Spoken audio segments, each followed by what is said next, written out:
Okay, hello everyone. Today we'll be doing our webinar on the topic of modern slavery compliance, and we'll be focusing on the updated UK guidance and also some global pressures in terms of comparing it with other regimes and jurisdictions and some practical steps for you to follow. So moving on to our slides on what the exact learning objectives of this webinar are expected to be.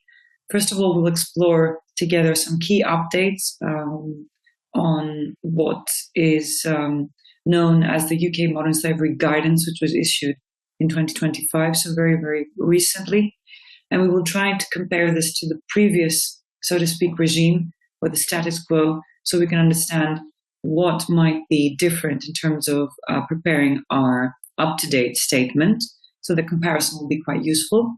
Then in order to get an understanding of how things work or maybe do not work with certain examples in the UK, we'll look at some real-life case studies, including Shane's London Stock Exchange flotation and what really happened around that.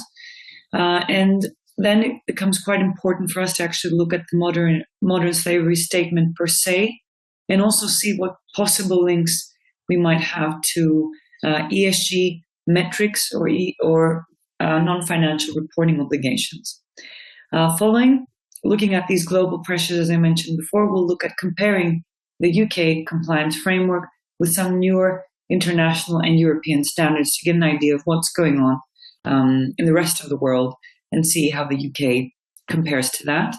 And finally, some more practical information and advice. We'll try and understand what businesses, but also employees in whatever post or position they might be in the firm, but need to attend to this compliance with modern slavery statement and beyond, what you in your business as a manager, as an employee need to know.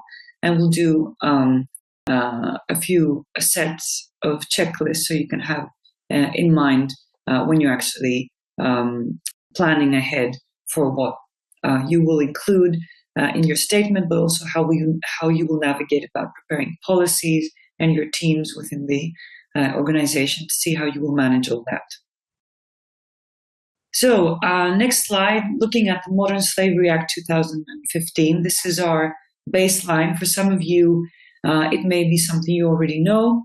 However, it's very important to set the tone and the background to the guidance by sharing some information about where it all began with the Modern Slavery Act key provisions, and more specifically, Section 54. That's what we're going to be mainly focusing on today.